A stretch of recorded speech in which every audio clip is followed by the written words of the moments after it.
Qué bueno que el pueblo de Dios está reunido esta noche para recibir la palabra en su corazón. Ustedes, cada uno, es lo más precioso que Dios tiene en esta vida. Si ustedes pudieran entender cuánto son amados por Dios. A veces cuando la vida nos maltrata, porque esta vida es cruel, es dura, es injusta muchas veces. El primer pensamiento que sube a tu mente es que Dios te ha abandonado, que estás solo. No es verdad. Si tuvieses la capacidad de ver el mundo espiritual, verías ahí a Jesús a tu lado llorando contigo. Nunca tendremos palabras para agradecer a Dios por cuán bueno es para con nosotros. Vamos a orar. Amado Padre que estás en los cielos, yo creo que desde el cielo, Señor, y aquí mismo en la tierra, ángeles están alabando tu nombre este momento junto con nosotros. Y tú contemplas a estos hijos aquí en Lima. Cada persona que está aquí tiene su historia. Cada uno en algún momento de la vida pasa por momentos dolorosos, tristes, de derrota, de fracaso, de lágrimas, pero también momentos de alegrías, de júbilo, de gratitud. Estas personas están aquí no solo para oír tu palabra, sino trayendo sus luchas, sus dramas, sus problemas para colocarlos en tus manos. Tú que eres Dios de amor, Dios de misericordia, tú que te compadeces de tus hijos, por favor, en este momento extiende tu mano poderosa y toca la vida de cada persona que ha venido. Hay gente enferma, Señor, enferma del cuerpo, tal vez desahuciada por el médico, tal vez sin esperanza de vivir.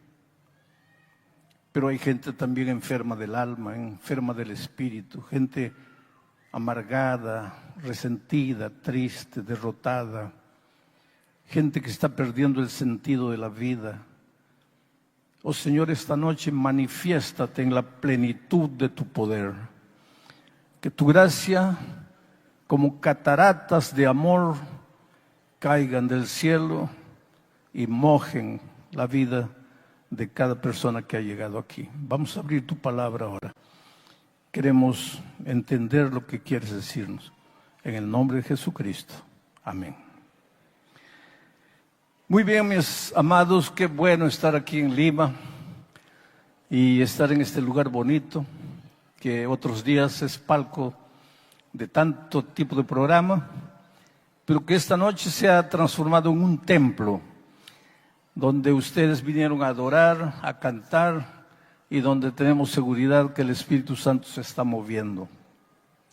Vamos al texto bíblico. Vamos a leer el primer versículo, porque son varios versículos, y después voy a parar para contarles el contexto a fin de que ustedes entiendan el texto. Entonces vamos al texto. Es el capítulo 25 del primer libro de Samuel.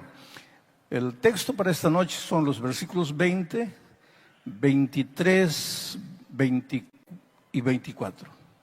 Entonces, primero vamos a leer el versículo 20 y después voy a contarles la historia para que ustedes entiendan lo que Dios está queriendo decir y lo que el texto está queriendo comunicarnos.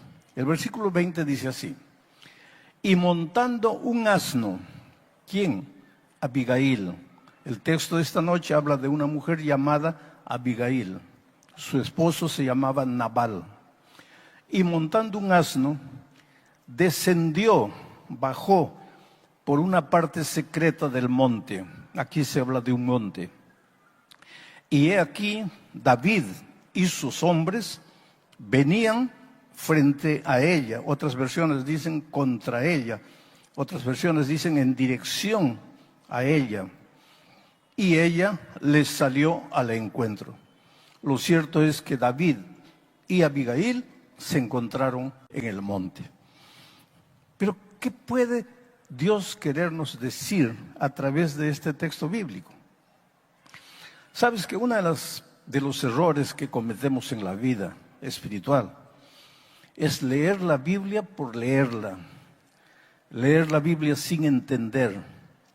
Y a veces en nuestro afán de querer leer toda la Biblia, leemos 3, 4, 5 capítulos por día, todos cansados, con sueños, pero leer, porque nos hemos propuesto terminar de leer la Biblia. Yo no digo que ese tipo de lectura de la Biblia no sirva. Claro que sirve. Pero sería mejor leer 1 o 2 versículos y reflexionar, meditar, preguntarnos qué es lo que Dios quiere decirme aquí. Vamos a decir que estás viviendo un momento difícil de tu vida, que tu esposo dice que no te ama más y que quiere separarse, y que tienen 3 hijos pequeños, y tú estás con miedo. ¿Qué va a ser de mí sin esposo, con 3 niños pequeños? Estás ansiosa.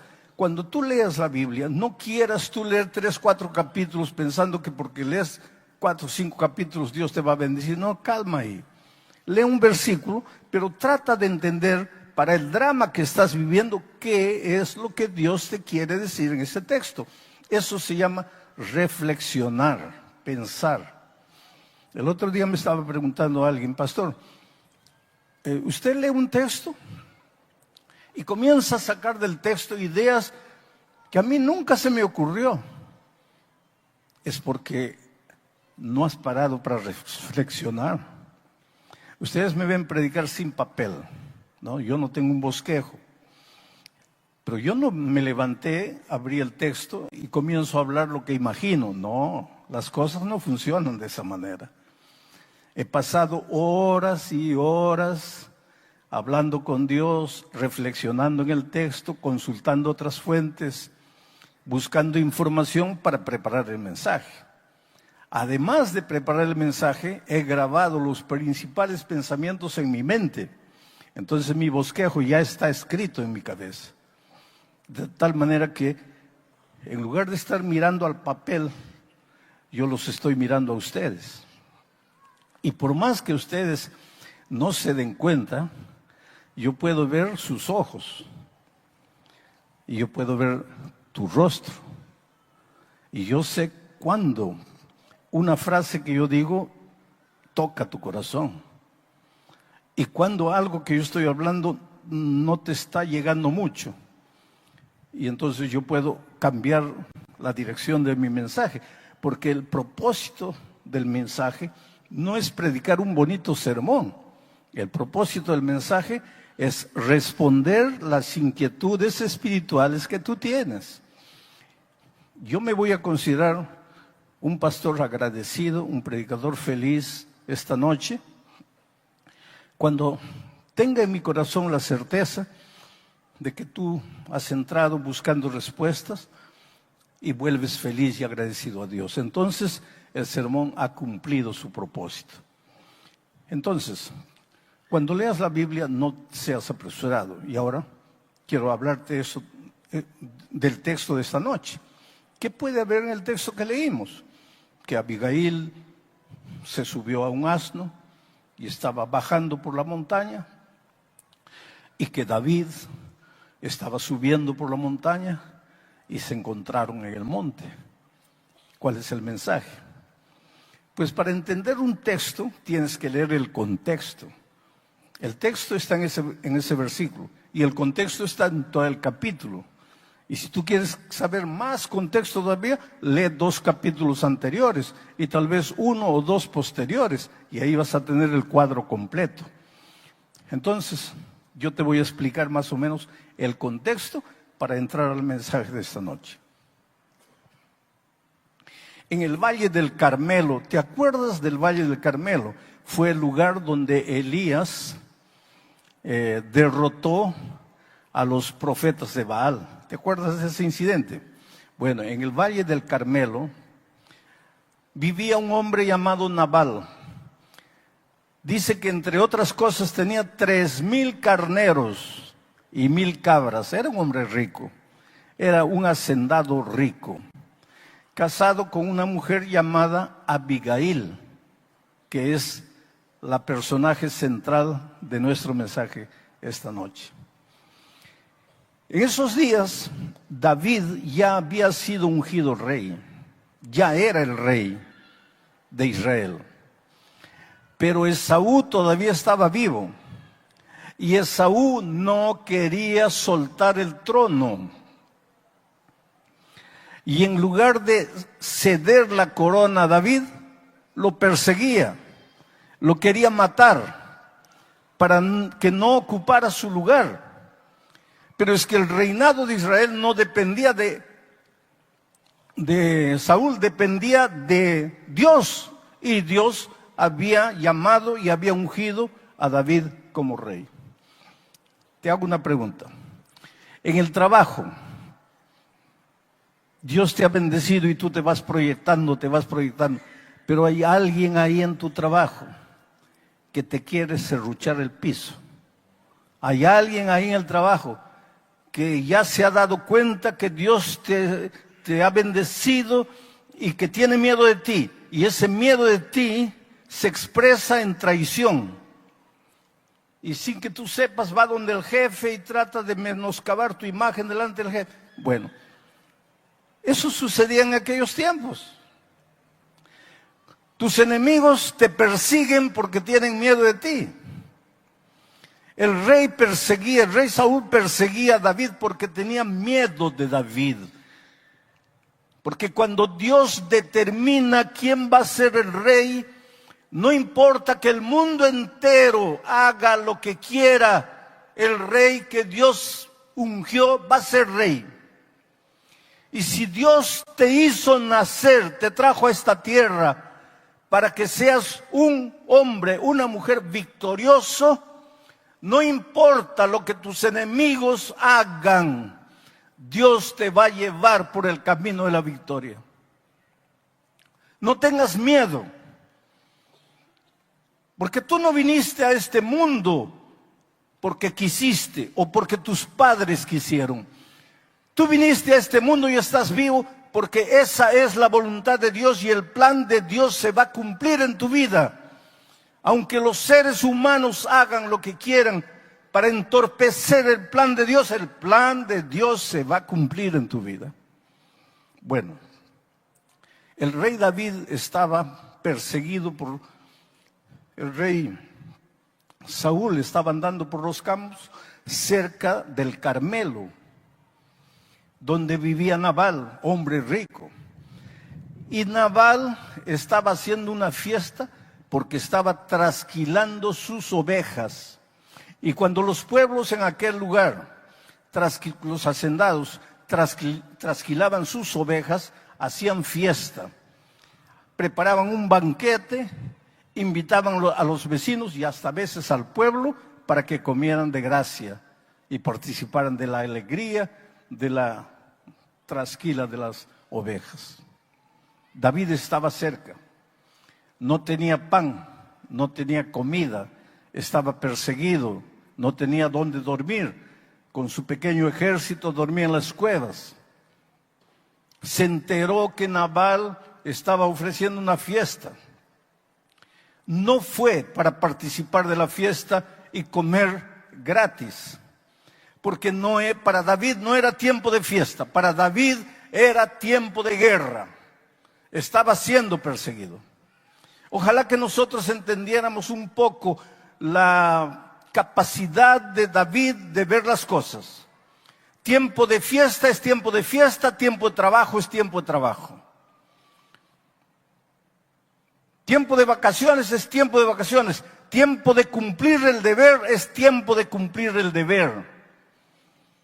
Para David no era tiempo de fiesta. Hay tiempo para la fiesta, para la celebración, para el júbilo, para la alegría.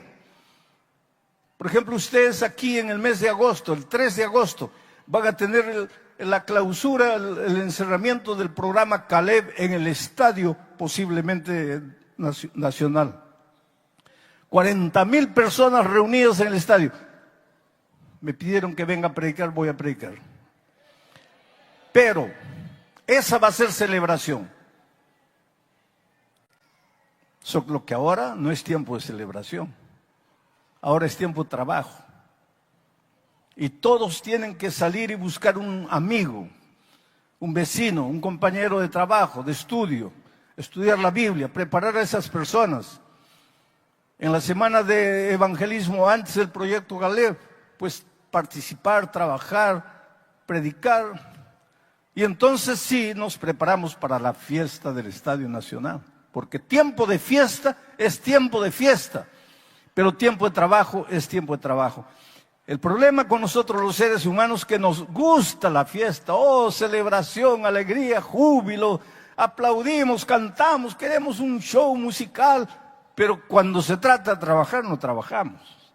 Y con David las cosas eran diferentes.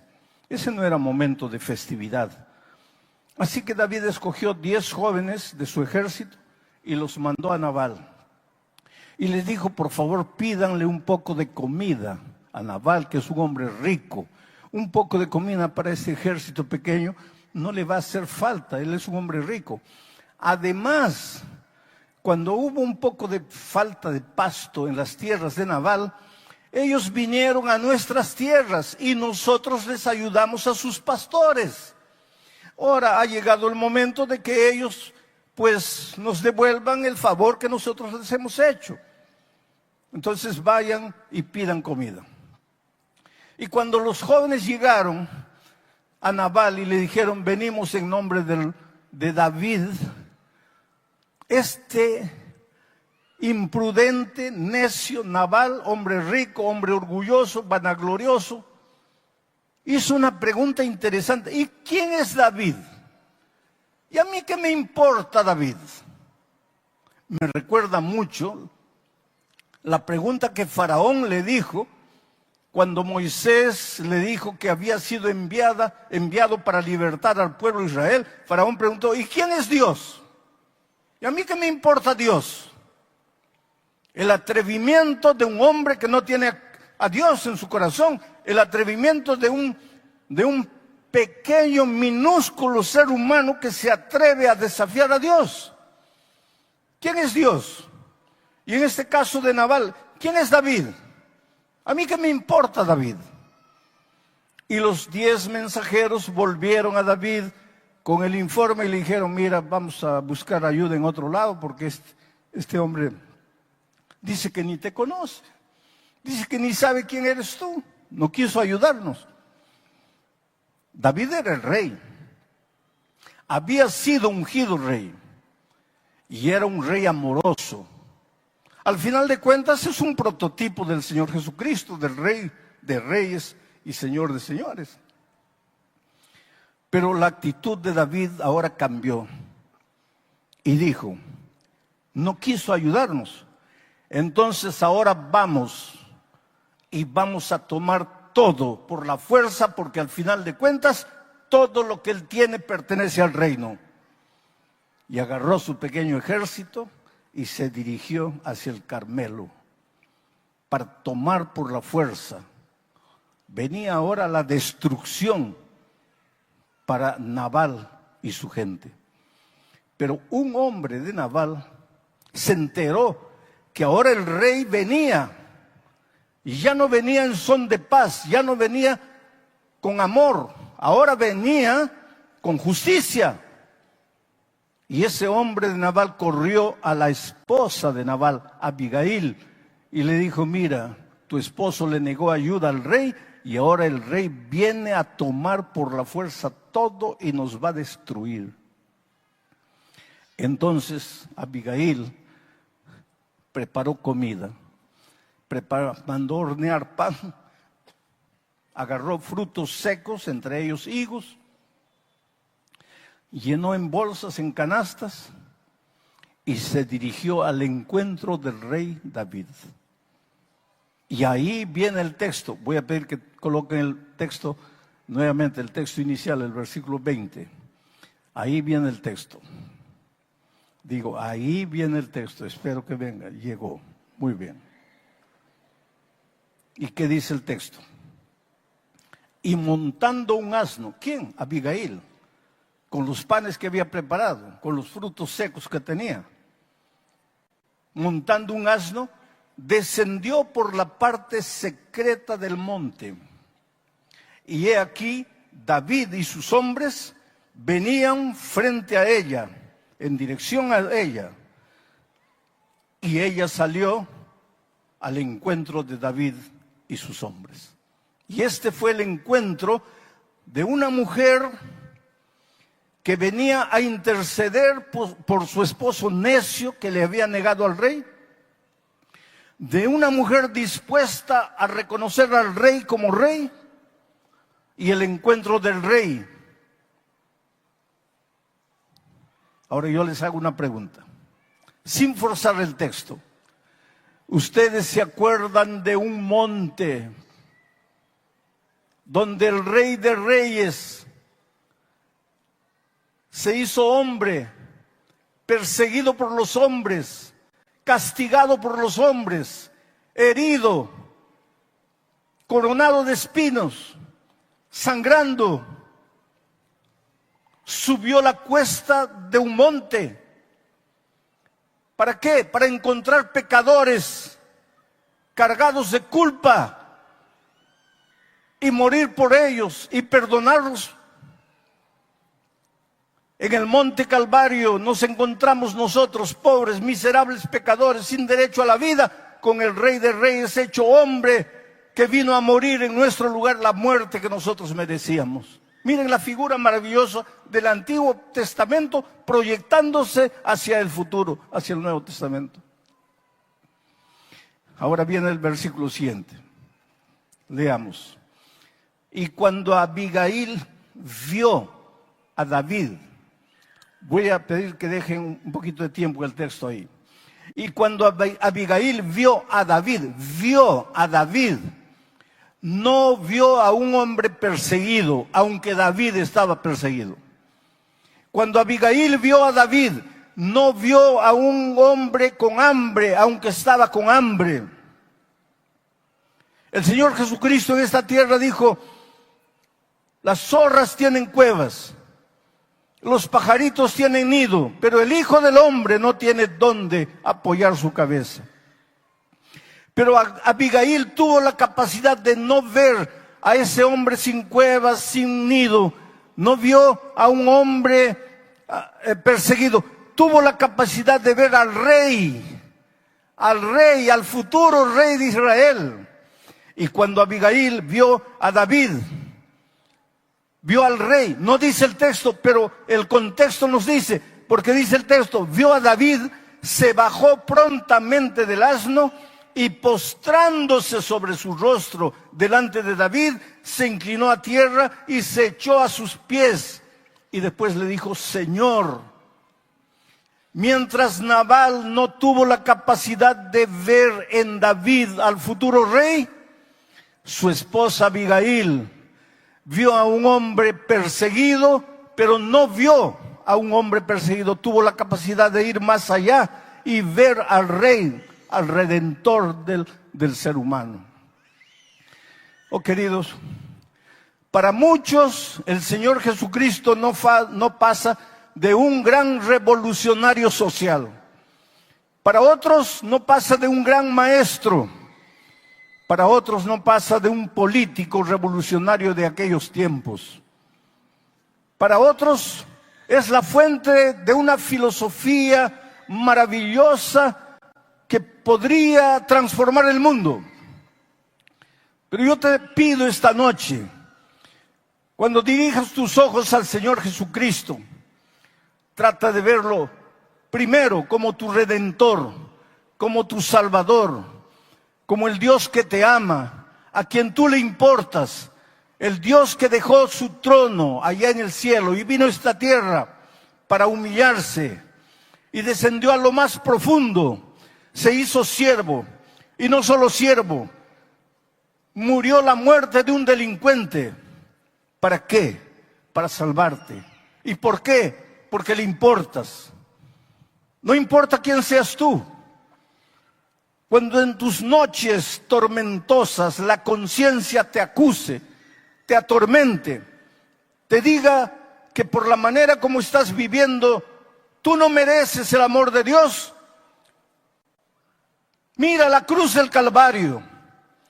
Si tú no merecieras el amor de Dios, el Señor Jesucristo no habría derramado su sangre en la cruz del Calvario. Tú eres valioso.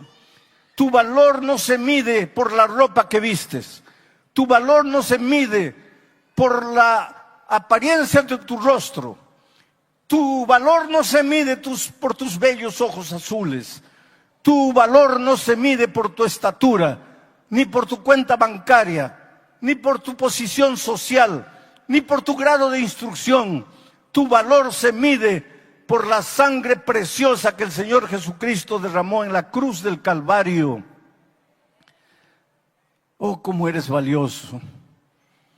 Una de las primeras cosas que necesitas hacer en la vida para crecer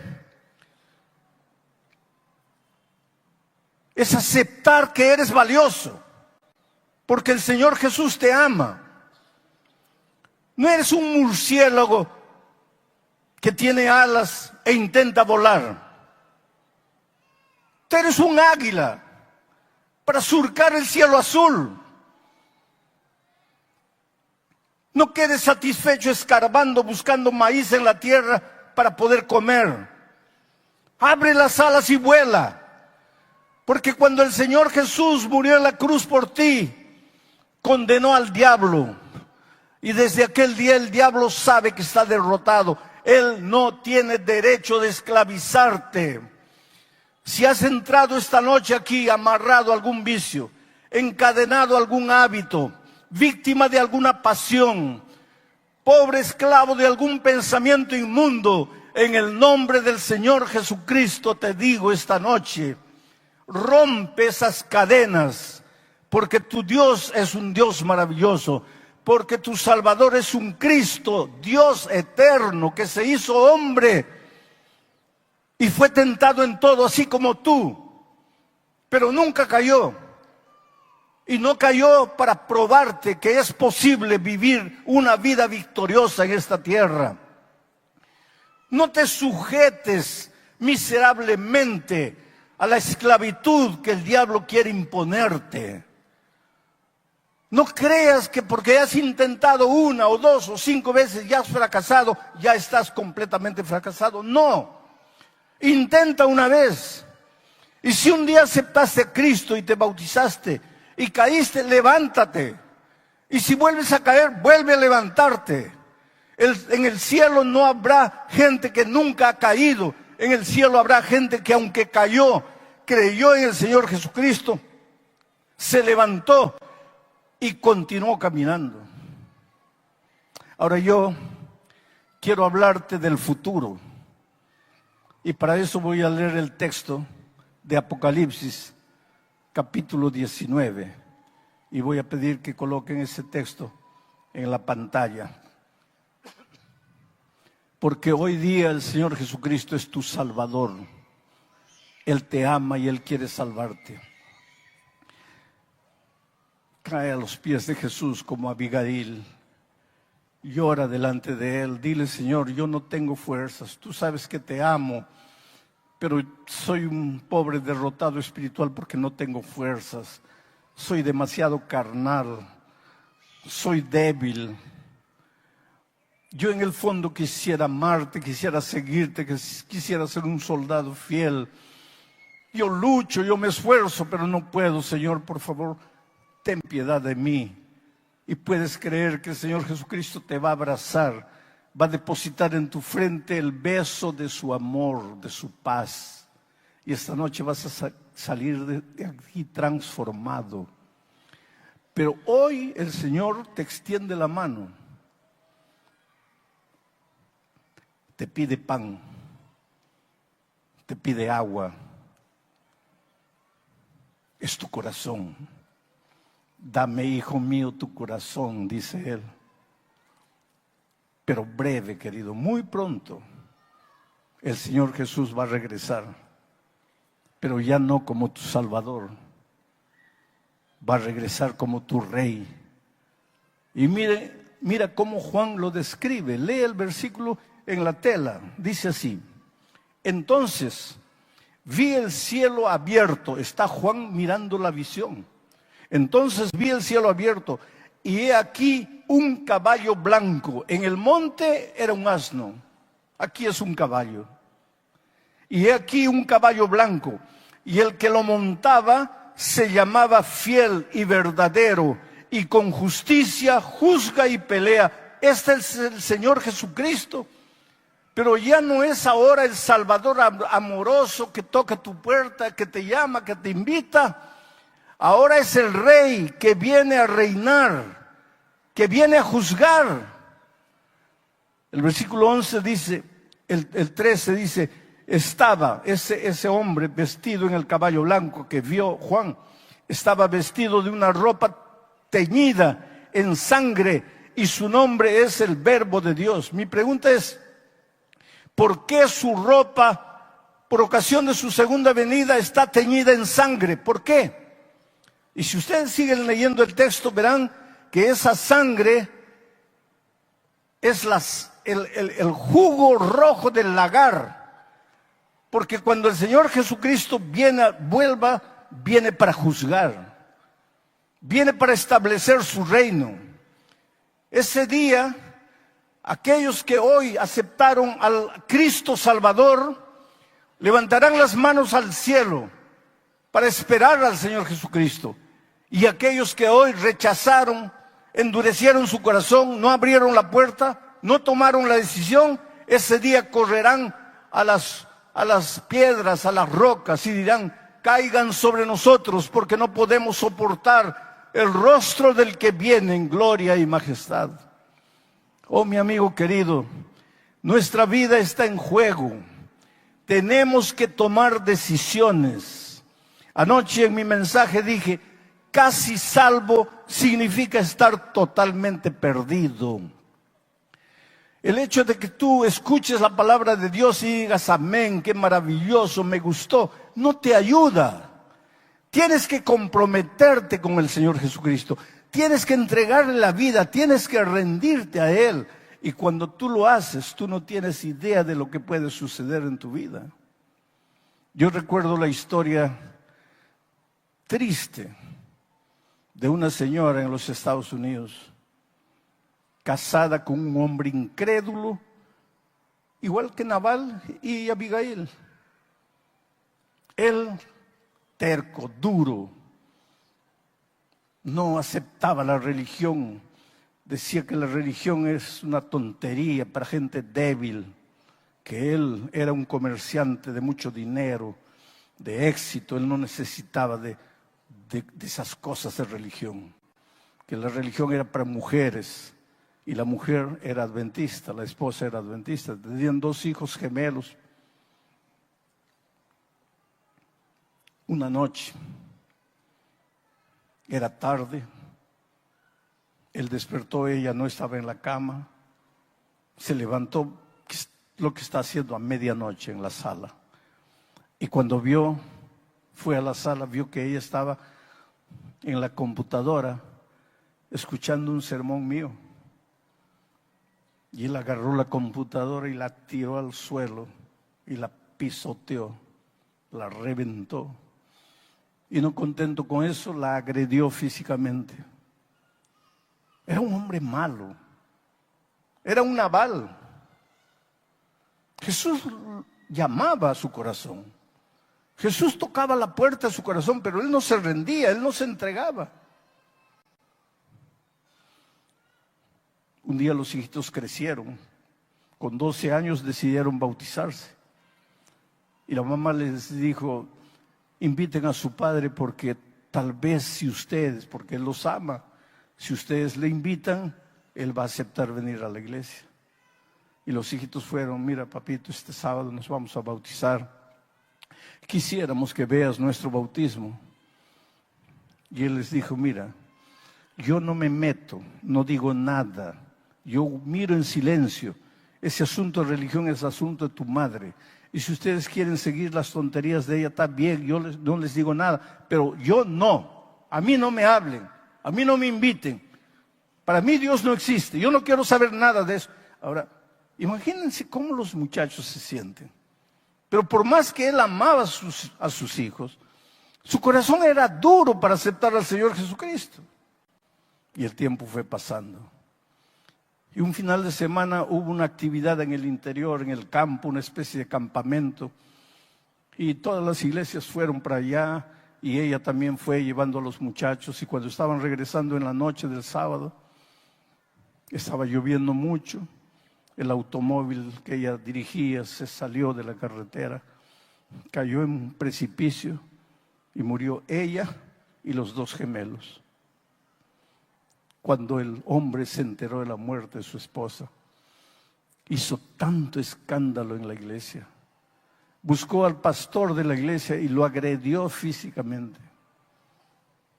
Ustedes mataron a mi esposa. Ustedes la llevaron al campo. Ustedes mataron a mi esposa. Después de eso, ese hombre entró en un periodo de depresión terrible. No comía, no bebía, no se levantaba, no se bañaba. Pasaba todo el día en la cama. No iba a trabajar, no se presentaba en las empresas. Tenía varias empresas. Todo estaba abandonado. Y los empleados esperando que él reaccionara, pero él cada vez peor y peor y peor. En esas circunstancias se sintió tan mal que lo llevaron al hospital. Y el médico le declaró un cáncer. Y ahora él decía, yo quiero morir. ¿Para qué vivir? Mi esposa está muerta, mis hijos están muertos. ¿Para qué vivir? Y quería morir. Pero una noche se acordó de aquel incidente en que él se levantó, destrozó el computador, agredió a la esposa. Y fue a la computadora y abrió. Y me comenzó a buscar y me encontró. Y comenzó a escuchar un sermón. Por primera vez en su vida comenzó a escuchar un sermón y escuchó todo el sermón. Y cuando terminó cayó de rodillas, llorando, desesperado. Y dijo, ahora entiendo lo que mi esposa encontró. Ahora entiendo el mensaje que mi esposa seguía. Pero ella estaba muerto, los hijos muertos. Y él lloró, lloró, lloró la noche toda y adormeció en el suelo. Pero la mañana siguiente se levantó diferente. Después de mucho tiempo, tomó un baño, se preparó, se afeitó y fue al trabajo. Un hombre déspota en el trabajo. Sus trabajadores le temían. Era duro, cruel, abusivo, un dictador. Pero esta vez él apareció en la empresa, saludando a todo el mundo, sonriendo para todo el mundo. Él mismo no entendía lo que le estaba pasando. Y todos los trabajadores se miraban, sabían que él estaba enfermo, sabían que él estaba prácticamente condenado a la muerte. Y entonces los trabajadores murmuraban entre ellos y decían, él va a morir. Y las personas antes de morir se ponen así, buenitas, todas saludan. Pero lo que ellos no sabían es lo que Dios estaba operando en la vida de ese hombre. Comenzó a escuchar sermones y sermones. Y sus ojos se abrieron a las verdades bíblicas, a un mundo espiritual que él no conocía. Y lloraba. Y decía, si yo pudiera volver atrás. Tenía todo para ser feliz. Una esposa linda, cristiana, una madre extraordinaria, hijos preciosos. Tenía todo para ser feliz. Lo arruiné. ¿Cómo quisiera volver atrás para aceptar a Jesús allá? Ahora, ella está muerta, mis hijos muertos. Por eso la Biblia dice, hoy es el día de buena nueva. Por eso la Biblia dice, hoy es el día de decisión. No es mañana, No es el próximo año, no es el próximo mes, no es cuando termines tu estudio, no es cuando te jubiles, es hoy. Porque un día tal vez quieras decidirte, pero te harás la misma pregunta que este hombre: ¿por qué no antes? ¿Por qué tuve que dejarlo para hoy? Pero este hombre entregó su vida a Cristo y el sábado fue a la iglesia. Y cuando el pastor lo vio, se asustó porque la última vez este hombre lo había agredido. Y él se aproximó del pastor al final del culto y le dijo: pastor, no tenga miedo, yo quiero pedirle perdón. Yo no sabía lo que estaba haciendo. Y le contó su historia, le contó lo que estaba pasando. Y el pastor lo abrazó. Poco tiempo después él se bautizó. Sus trabajadores empezaron a amarlo porque él realmente había cambiado. Era una especie de padre para sus trabajadores. Y cuando llegó al final de año dijo: mira, ustedes reciben fielmente su sueldo, su 13º salario y todo, pero he decidido dar tanto por ciento de mis ganancias para dividirlo entre ustedes como dividendos. Una actitud extraordinaria, generosa, que la ley no exigía de él. Pero quiso compartir lo que tenía de alguna manera con las personas que daban su vida para construir esa empresa. Era un hombre completamente diferente.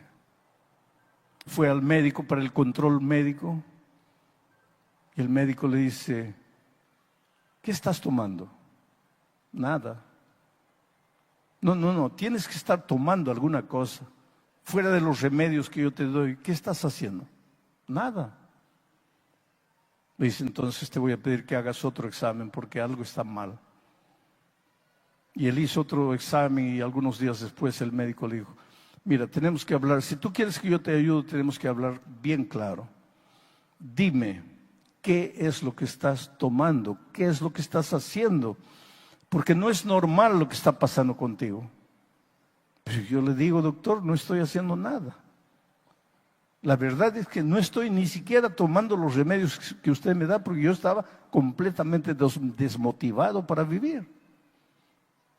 Y el médico le dijo: entonces te voy a pedir que vayas con otro médico y hagas la consulta con él y hagas otros exámenes con él. Es un especialista. ¿Pero por qué, doctor? No te voy a decir nada. Primero haz la otra consulta. Y fue. Y algunas semanas después de unos exámenes completos, el segundo médico le dijo: mira, todos estos exámenes que me trajiste del primer médico dicen que al inicio tú estabas con cáncer, pero en tus últimos exámenes tú no tienes nada, tú estás sano, tú no tienes cáncer.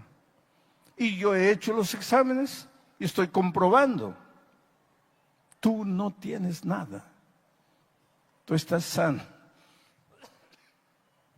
Ese hombre salió, ni se despidió del doctor, fue a la casa y esta vez ya no lloró, esta vez levantó